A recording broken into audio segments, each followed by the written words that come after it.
Good morning, everyone.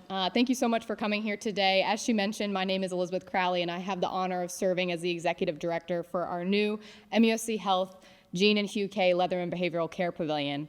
So we are very excited, Tim and I, to talk to you about the new facility today. We're going to show you a little bit about the services we offer, show you some pictures about how far we've come with construction, and then talk a little bit about how you guys can partner with us as well. And so first, make sure I can work everything. All right, I got it, figured it out. Yep, everything's working great. So this is a picture on the left of what our architects put together just over 2 years ago. So it's amazing how far it's come. You can see the photo on the right is actually what Leatherman looks like now. It looks probably a little bit different. That was about a month ago, but if you drive by Dargan Street, you can see the facilities coming together very nicely. We will actually have substantial completion of construction of the facility at the end of this month. We still have a lot to do. We got to put in some furniture, get our IT equipment set up, get the staff oriented and some supplies in the building, but we're looking to go live with our patients at the end of August, beginning of September, so we're very excited about that. I want to talk a little bit about where we've come with Leatherman. So as you can see, this started many years ago, but really started in 2023 when we started working on our architectural plans for the facility. This took a lot of partnerships, which I'll talk about next. But the part I want to highlight is very small there on the screen, but is that little yellow star is how far we've come and where we're at currently. So we're right at that point, like I said, of almost done with substantial completion and then getting ready to move into the building. So we're very excited to talk a little bit about some of the services that we're going to offer. I do want to give a shout out to our community partners. We talk often that it really takes a very collaborative team of community partners to do really anything, specifically in healthcare or with behavioral health.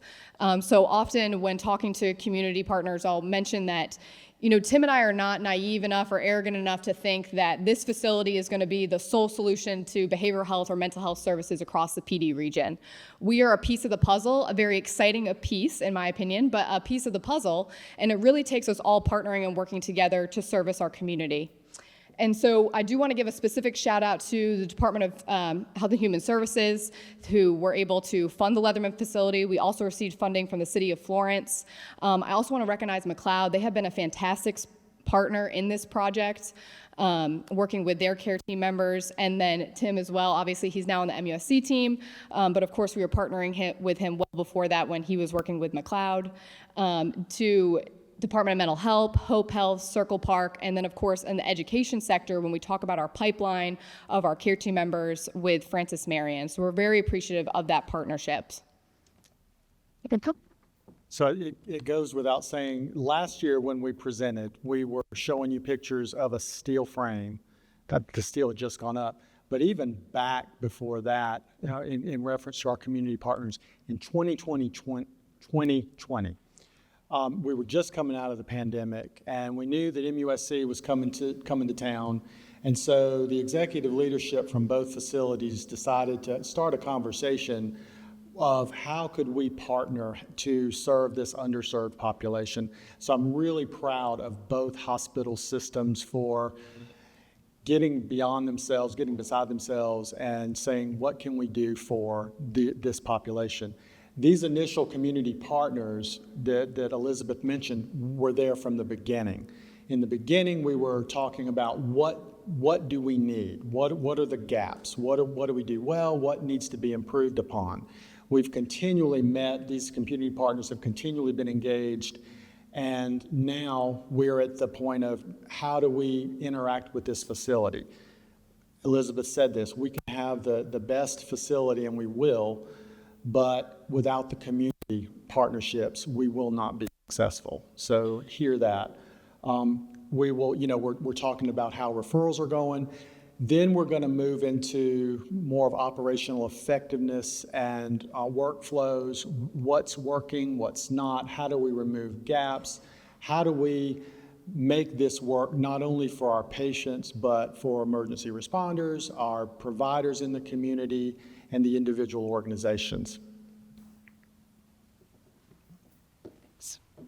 I'm going to give a quick overview of the services that we provide at the Leatherman facility. Tim's going to go into detail when we look over our floor plan, and he'll be able to highlight that a little bit better for you guys, so you'll be able to visualize it. If anyone's like me in the room, I'm a very visual person, so it's easier if I can see the space.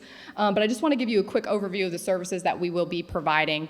So we have 63 inpatient beds. We have 220 general adult bed units with an 11-bed acute psychosis, so think schizophrenia, manic bipolar, those type of diagnoses will be on that 11-bed unit. And then we also have a 12-bed adolescent unit. When we say adolescent, we're referring to 12 to 17-year-olds, and so that's the age range that will be on that unit. We also have our empath units. Tim's going to talk a little bit more about these later in the presentation as well, but empath stands for Emergency Psychiatric Assessment, Treatment, and Healing. Think crisis stabilization. So someone's coming in with an immediate crisis, where do they go now? They go to our emergency rooms. So we're trying to change that dynamic, and we want them to come to Leatherman instead, as long as everything physically with them is okay. Of course, if anything else is going on, they still need to go to the emergency room. But if they're having specifically a behavioral health crisis, we want them to come to Leatherman, because we will have providers on site. We will also have all of our care team members trained and being able to provide services to them immediately. We will also have something new to the community, is our intensive outpatient and partial hospitalization program. Very excited about this program. We talked a little bit in the beginning of the conference about that continuum. Dr. Kahn specifically spoke about it. If you have someone in the inpatient setting that's receiving all these great resources and care, and then they leave that, there's kind of a lull. They start to get depressed again, and you're not having those resources right there. This is going to be a great median where patients will be able to go here. Not all of them will need it afterwards, but some of them might. And this is therapy 3 hours a day, 5 hours a day, 3 to 5 days a week. So more intensive therapy, not what you would think traditionally in an outpatient setting, like a counseling session once a week or once a month. So more intensive therapy. So this is going to be a great bridge to help with those patients that might not need inpatient services or are coming out of inpatient, but still need something a little bit more than once a week or once a month. And so this is the aerial view of Leatherman. I know it looks a little dirty. There will be grass, and so we'll start to look a little bit more green in the next coming weeks. But if you, like I said, drive by Dargan Street, you can already see a lot of the construction's completed. It is a beautiful facility. We're going to talk about the facility today and like I said, show you some pictures. But I really want to focus that the work goes beyond this beautiful facility that we were able to build. It's really about the team members that are going to be working in the facility and the community partnerships that will come out of the Leatherman facility. And so you can kind of see how it's set up. Again, Tim will talk about the floor plan next, so that will give you a better overview of where everything is to orient you a little bit more to the floor plan and to the facility. Thanks, Elizabeth. So this building is massive. It's 105-ish thousand square feet. In the design, and I believe I said this last year, but it was intentional in terms of making this a safe facility. All the regulatory requirements have been considered. We met with Array Architects. They design behavioral health facilities internationally. And so there was an 8-day, all hands on deck, 50, 60 people, fresh eyes experts designing this building. So I'm really proud of what we've come up with, and to see it and to walk those halls is really exciting. So back to our community advisors, we identified our current state in our region. We offered one adult inpatient unit. That's not enough. It's a 1-gallon solution to a 10-gallon problem. We did not have adolescents. Unfortunately, your children that were in crisis had to go to the beach or Charleston or Columbia. Many patients were driven to the emergency room. They ended up committed because there were no other services. Leatherman, one of the visions of Leatherman is to decrease that and get people where they need to be at the appropriate level. So, and I don't have a pointer, I don't think. I do have a pointer, but I can't point that far. So if you look, you see the crisis stabilization unit. We're going to go into the whole philosophy of that in a minute.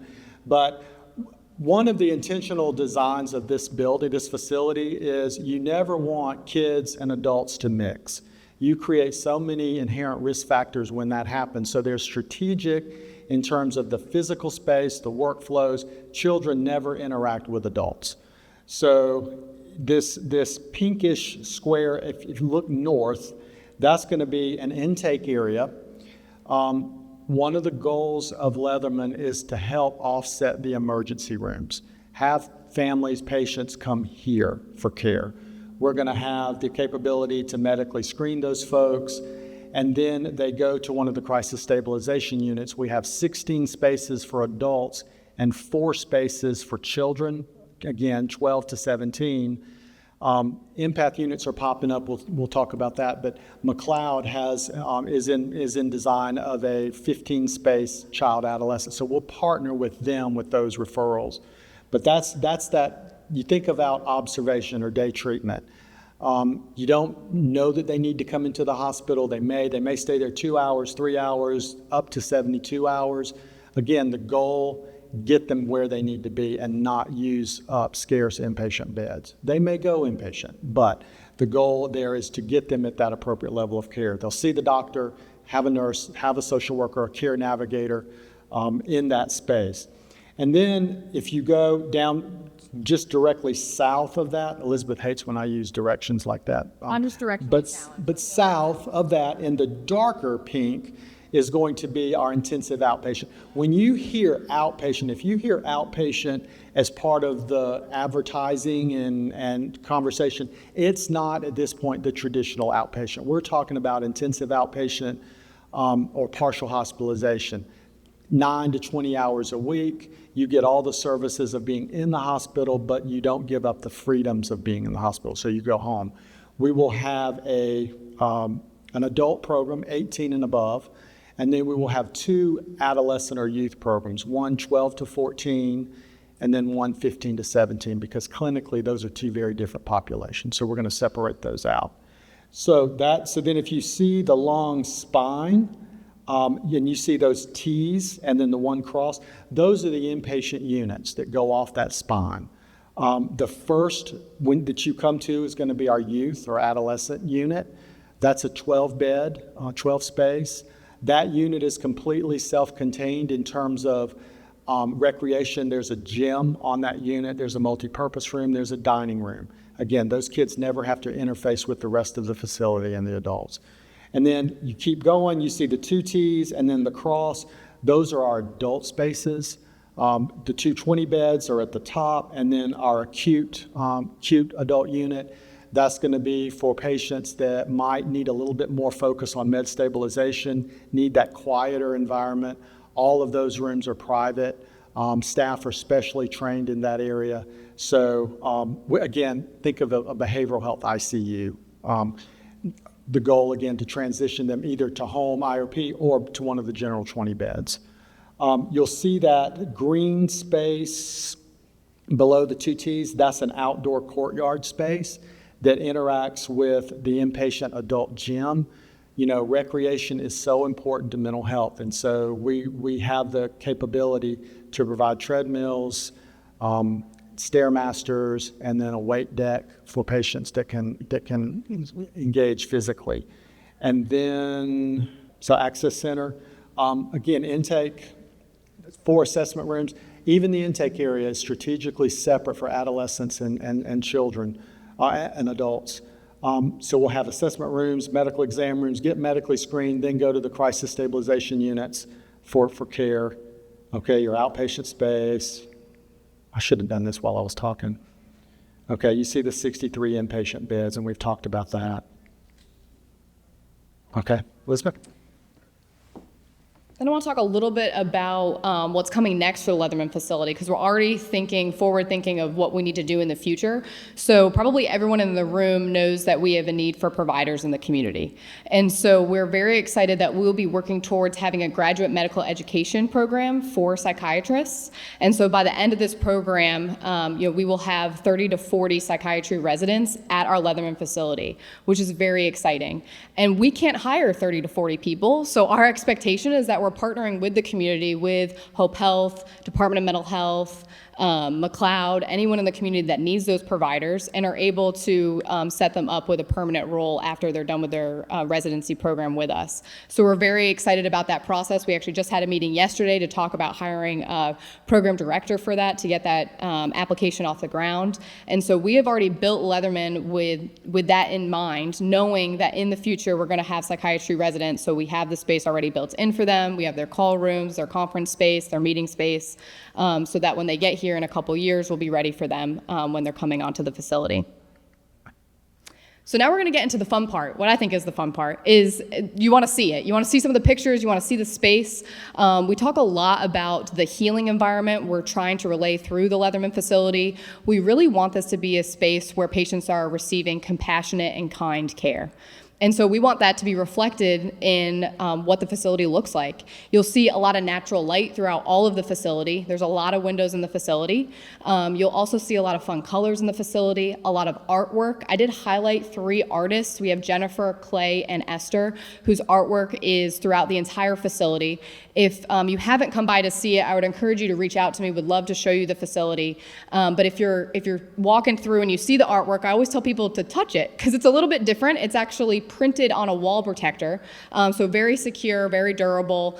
But it's large, it takes up the whole wall. So really immersive artwork that will just be really neat for our patients. And again, a lot of natural light and colors throughout the facility. So this is our main lobby when you first walk into Leatherman. That photo up there at the top is a grab and go area. We do have a full kitchen on site for these patients, so that's very exciting. That's not always common in behavioral health facilities. Sometimes you have to get your food transported over to the facility, so we're very excited to have that readily available at Leatherman. But we don't have a cafeteria. So that means it's not open to the public because we have private dining on all of the inpatient units. But we do want a space for our staff if they want to grab something that they can go heat up in their lounge. Or if a visitor wants to grab something, we will have that grab and go area for them. And then, like I said, you can see right in the front area of the lobby, just a lot of open space, a lot of bright colors. And then the photo on the bottom to the left, you'll see the artwork printed on the wall there. That's a little discharge waiting lounge area when you first walk into the Leatherman Pavilion as well. And so this is the intake area. Tim's going to talk a little bit more about this space, but really want to highlight the safety features we have in this facility.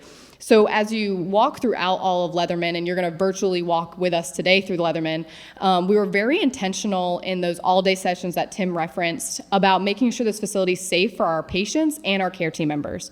So we have hard ceilings, that's so patients cannot get up into the ceilings if you have a traditional ceiling tile.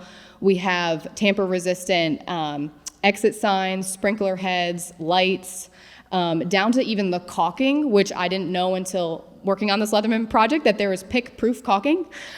So really just intentional with ensuring everything in this facility is safe for our patients. Of course, it was talked about earlier in the conference.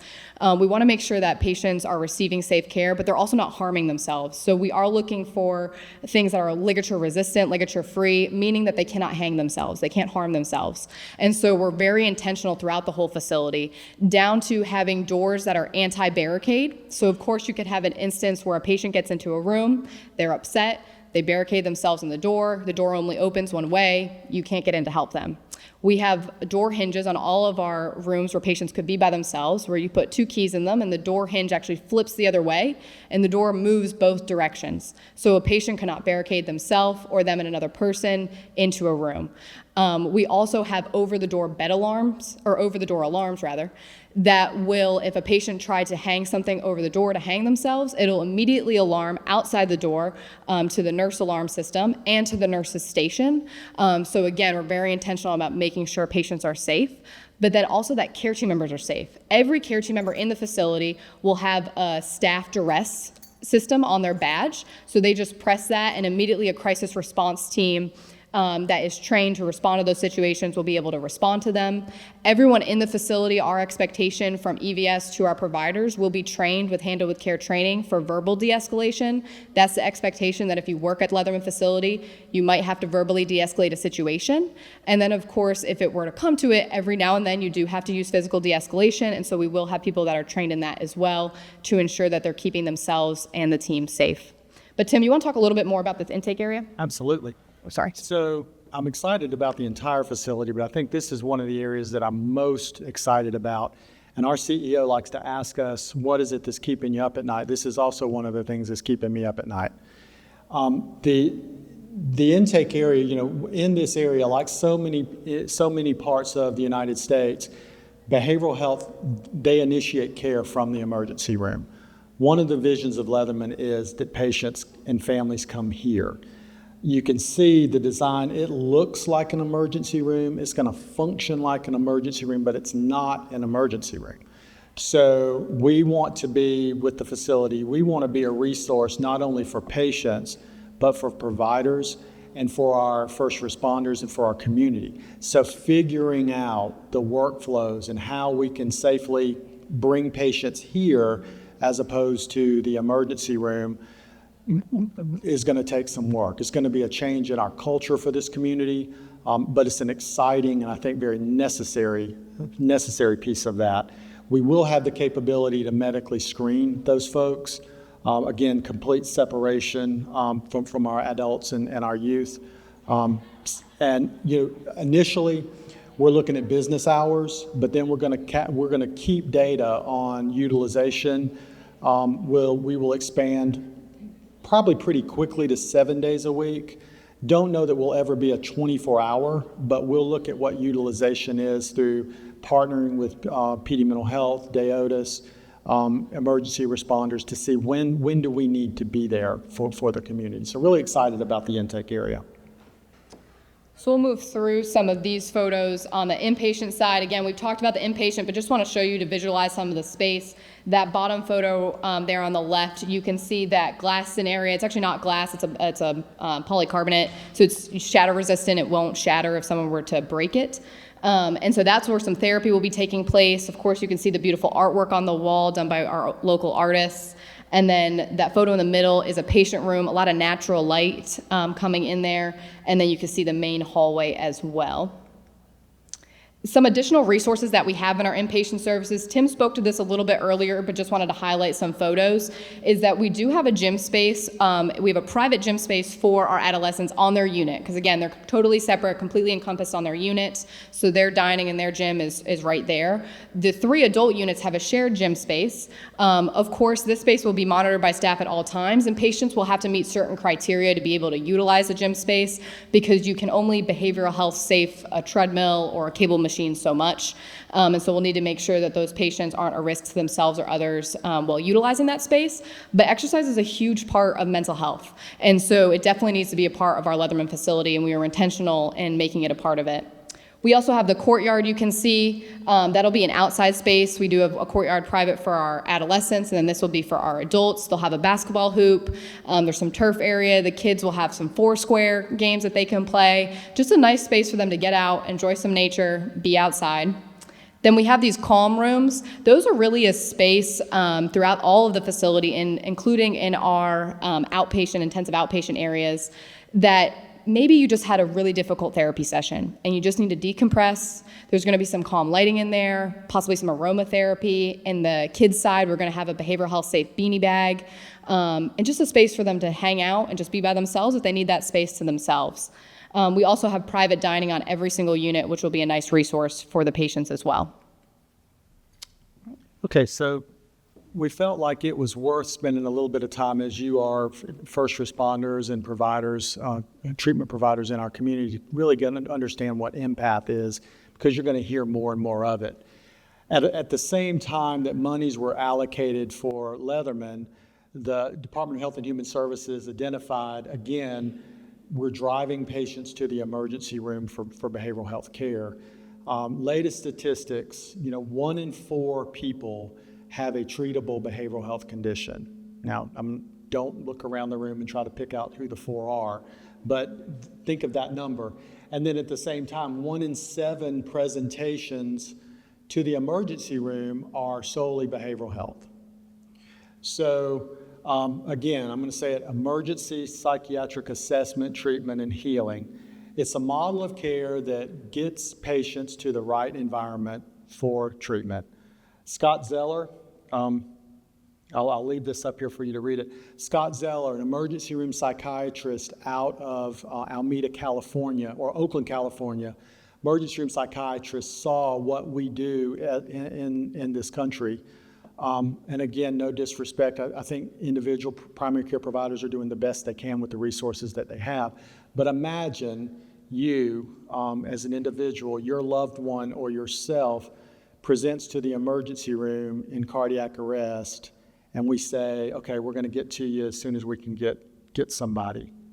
Or you have a trauma, or you're coming in for an asthma attack and you're put in a room to wait.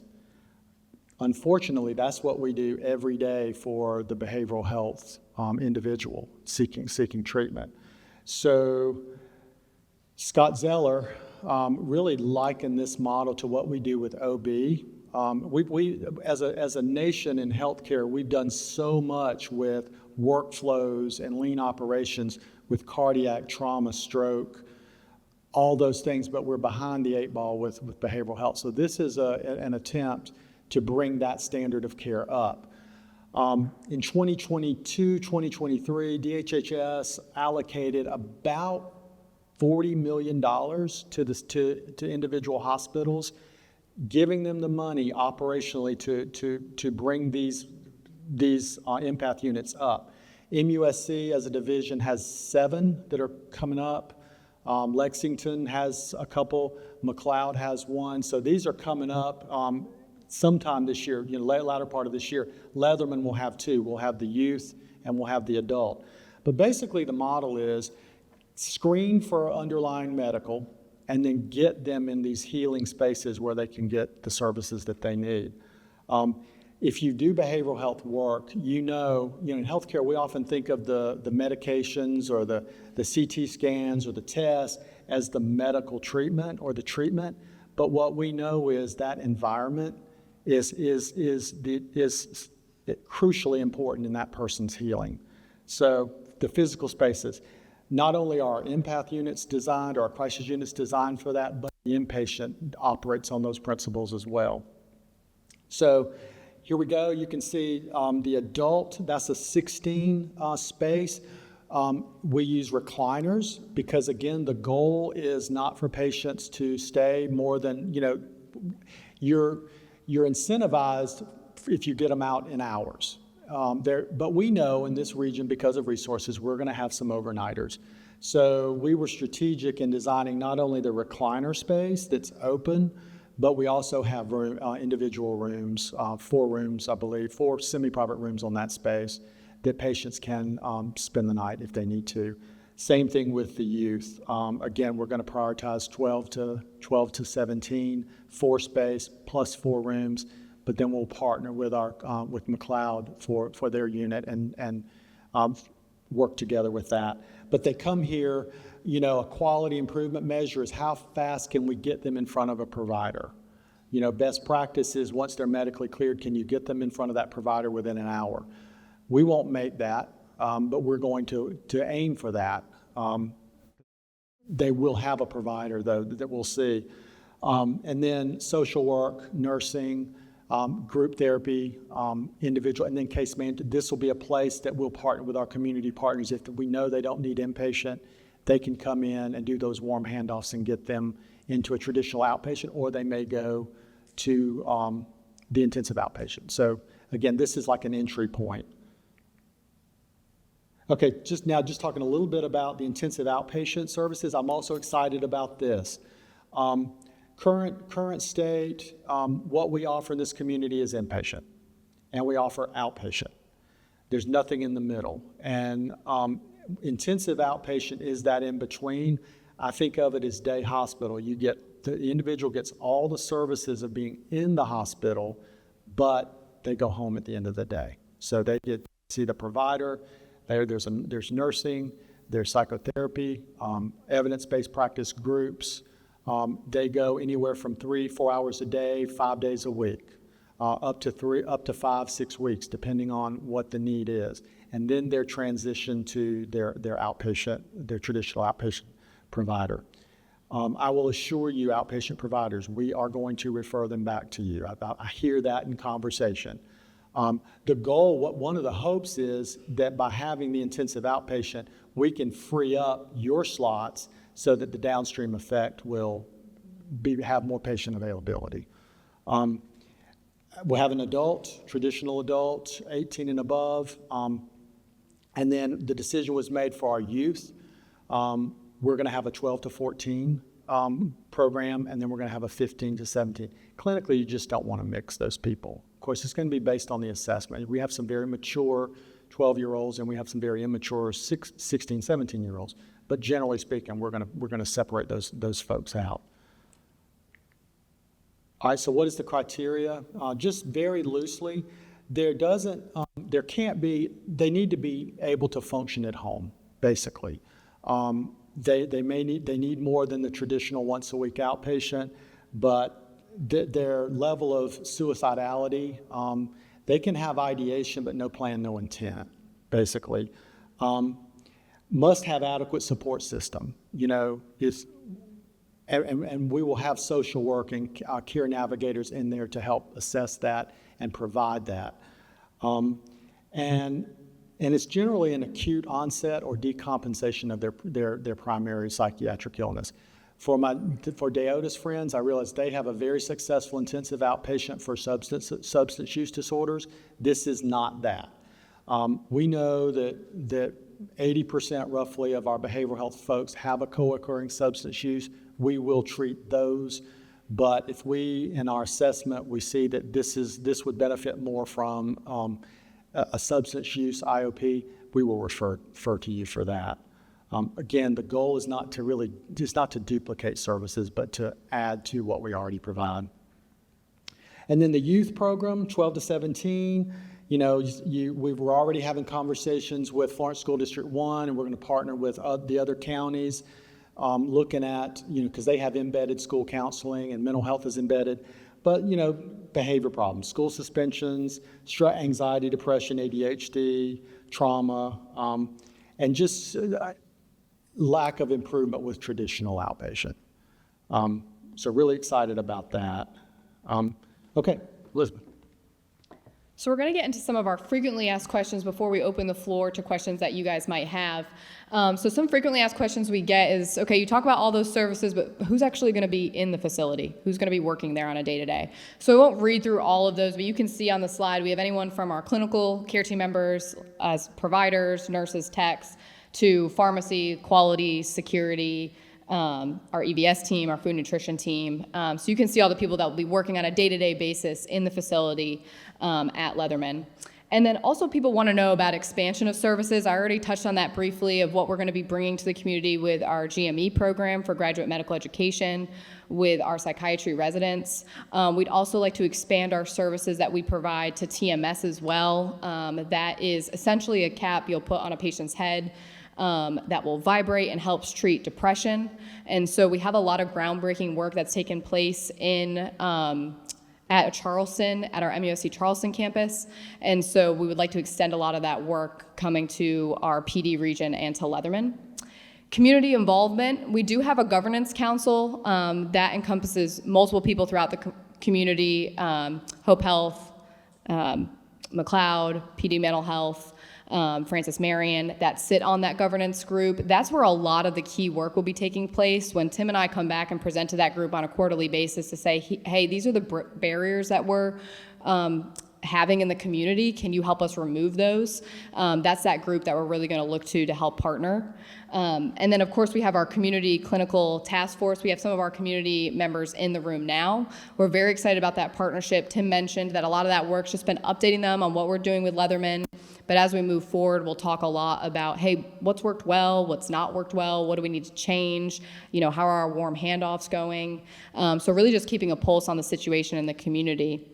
And then, of course, we have a Patient and Family Advisory Council, which we call a PFAC. That's something we have at all of our facilities throughout MUSC. It's very important to us in the foundation of our work to ensure our patients and care team members, whether it's their family members or patient themselves, is involved in our decision making and that they're able to provide input. And so we're going to have a PFAC specific to Leatherman that will be able to provide input to the decisions that we're making. And so we're excited to get that started once we get some patients in the facility. And then, of course, safety and wellness. I already touched on our staff duress system that we have for the safety of staff.